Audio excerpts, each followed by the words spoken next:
कुछ समय पहले की बात है। रंजना नाम की एक लड़की आर्मी में भर्ती हो गई थी।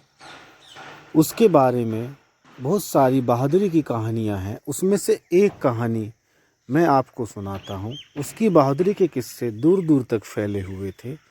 एक बार एक जंगल में तस्करी करने वालों की खबर कर्नल साहब को मिली। कर्नल साहब ने रंजना को बुलाया और उसको जंगल के बारे में बताते हुए कहा कि रंजना, जंगल में आप जाओ, वहाँ पे जानवरों की तस्करी करने वालों की संख्या बढ़ती जा रही है और खबर मिली है कि वो जंगल में आकर अपना मिशन करना चाहते हैं। जानवरों को पकड़कर फिर उनको मारकर उनकी खाल बेच देंगे। रंजना को जैसे ही ये खबर कर्नल साहब ने दी, वो जंगल के लिए निकल गई। जंगल में जाके वो उनको बोली, सावधान हो जाओ और सभी जानवरों को छोड़ दो। लेकिन उन्होंने उसकी बात नहीं सुनी और हंसने लगे। तभी रंजना को उनको फिर से एक बार समझाने के लिए रंजना ने उन्हें मौका दिया। वो नहीं माने तो रंजना ने उनके ऊपर फायरिंग शुरू कर दी। दोनों तरफ से गोलियां चलने लगी। तस्करियों के साथियों को गोली लगी। दूसरा बोला, अरे यार, ये कहाँ से आ गई है, इसके साथ तो कुछ करना पड़ेगा। तभी रंजना बोली, तुम मेरा कुछ नहीं कर सकते, तुम्हें तो मैं अभी बताती हूँ। और वो फिर से फायरिंग करने लगी। दोनों तरफ से फायरिंग चलने लगी। रंजना कहाँ पीछे हटने वाली थी। तभी उसको झाड़ियों के पीछे से दिखाई दिया कि कुछ गोली वहाँ से भी आ रही हैं। तो रंजना पीछे छुपकर वहाँ पर फायरिंग करने लगी। ओह, ये नहीं मानेंगे, ये चारों तरफ हैं, लेकिन मैं इनको नहीं छोड़ूंगी। रंजना ने भी उनके ऊपर ताबड़तोड़ गोलियां चलाईं और तभी देखा कि सभी मर चुके हैं। उसमें से एक खड़ा हुआ और उसने गोली चला दी और रंजना को एक गोली लगी जो उसने धोखे से उसको मारी। कोई बात नहीं, अब मैं तुझे नहीं छोड़ूंगी, ये ले और खा। तू नहीं मानेगा ना, अब तो पक्का तुझे मैं मारूंगी।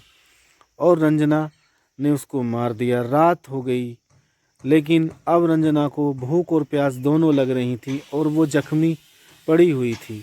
तभी कर्नल साहब और एक सिपाही दोनों उसको ढूंढने के लिए जंगल की तरफ गए, लेकिन कुछ पता न चला। आप कर्नल साहब बोले, क्या रंजना का कुछ पता चला? नहीं साहब, अभी तक रंजना का कोई पता नहीं चला है। तो क्या उसको जंगली जानवरों ने तो नहीं मार डाला?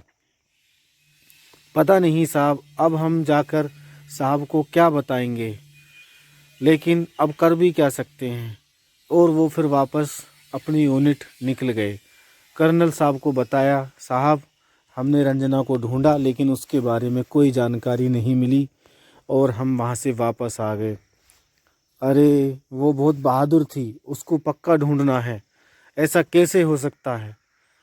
लेकिन चलो कोई नहीं, उसकी खोज जारी रखे, एक टीम बनाओ जो उसको ढूंढे।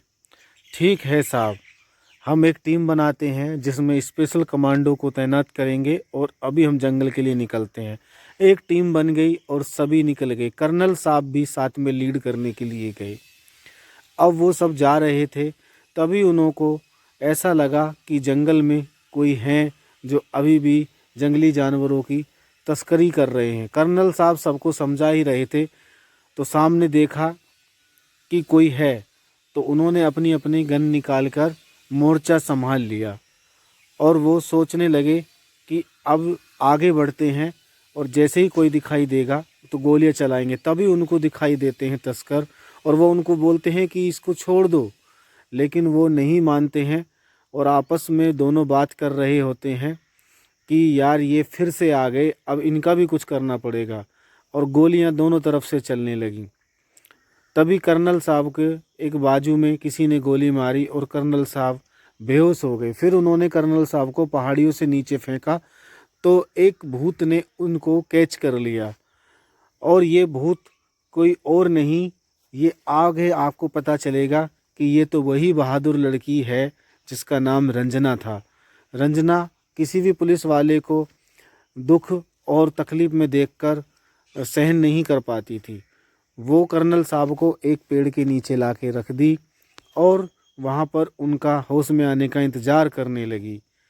वो सोचने लगी कि काश मैं यहाँ से चली जाऊँगी तो कोई कर्नल साहब को नुकसान न पहुँचा दे, तो मैं यहीं पे रुकती हूँ। जैसे ही कर्नल साहब को होश आने लगा तो वो वहाँ से चली गई। कर्नल साहब बोले, अरे मैं यहाँ कहाँ हूँ और मुझे तो ऊपर से गिराया गया था, मेरे तो चोट भी लगी हुई थी, मैं यहाँ कैसे आया। और उसने कुछ आहट सुनी। वो दोनों बतला रहे थे, हा हा हा हा, अब हम इनको जानवरों को आराम से ले जाएंगे। अब हमारे रास्ते के सारे कांटे धीरे धीरे रास्ते से हट गए हैं। जो कर्नल साहब था हमने उसको भी मार दिया और पहले रंजना नाम की उस सिपाही को भी मारा। तो ठीक है, अब हमारी बल्ले बल्ले दिन रात चांदी ही चांदी कटेगी। अभी इन जंगलों में से फटाफट इन जानवरों को ले जाते हैं। तभी कर्नल साहब को ऐसा लगा कि शायद मेरे आसपास में कोई है।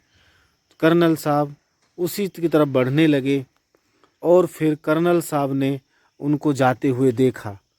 कर्नल साहब वहीं पर पहुंच गए और बोले, रुको, तुम कहाँ जा रहे हो, मैं तुम्हें छोड़ूंगा नहीं। अरे ये फिर से आ गया क्या, ये नहीं बचेगा अब। कर्नल साहब ने तभी उनको बोला, अब तुम सब सावधान हो जाओ, नहीं तो मैं तुम्हें मार डालूंगा। वो कर्नल साहब को पकड़ने के लिए भागे और तभी कर्नल साहब ने अपनी पिस्टल निकाली और फायरिंग की और कर्नल साहब की गोलियां ख़त्म हो गईं। अरे यार, इसमें तो गोलियां भी नहीं हैं और अब मैं इनको कैसे मारूंगा। कर्नल साहब को उन्होंने पकड़ लिया, जैसे उन्होंने उनके पहले जो टीम आई थी स्पेशल कमांडो की, उनको भी पकड़ लिया था। तभी एक भूत आता नज़र दिखाई दिया और उस भूत ने उनको पकड़कर पिटाई किया और वो बोला, भूत भूत भूत, ये कहाँ से आ गया। अरे यार, तभी कर्नल साहब को पर एक तस्कर ने राइफल तान दी और तभी पीछे से वो रंजना नाम की जो चुड़ैल बन गई थी वो आ गई और उसकी गन छीन कर बोली, तेरी इतनी हिम्मत, तू कर्नल साहब के ऊपर राइफल तानेगा। और हवा में जाकर राइफल कर्नल साहब के हाथों में पकड़ा दी और बोली, कर्नल साहब, इन कमीनों को नहीं छोड़ना, इनको एक एक करके मार डालो। ये बहुत ही गंदा काम करते हैं, जानवरों को पकड़ते हैं, उनकी तस्करी करते हैं और उनको बेच देते हैं। बेजुबान जानवरों के साथ ये ऐसा ही करते हैं। दोनों भूतों को मदद करते हुए देख कर्नल साहब समझ नहीं पा रहे थे कि ये हमारी मदद क्यों कर रहे हैं। तभी वो उनसे पूछने लगे कि आप लोग कौन हो जो आप हमारी मदद कर रहे हैं। तभी चुड़ैल बोली कि मैं और कोई नहीं, मैं एक फ़ौज में थी और मैं अपने जानवरों को बचाने के लिए जंगल में आई, जहाँ मैं घायल हो गई और कुछ दिन तक मैं बिगर कुछ खाए पिए इस दुनिया से चली गई। और वो दूसरा भूत बोला, मैं भी फौजी था और मैं भी तस्करी करने वाले जंगली जानवरों को पकड़ने के लिए आया था जो यहाँ पर ख़त्म हो गया। तभी वो भागने लगे और उन्हों को भूतों ने पकड़कर बंद कर दिया पिंजरे के अंदर। और उसके बाद कर्नल साहब बोले कि ठीक है, अब मैं इनको सबक सिखाऊंगा और आप लोग वाकई में बहुत बहादुर हो, आपको मैं सलूट करता हूँ। जय हिंद, जय भारत, आप हमेशा खुश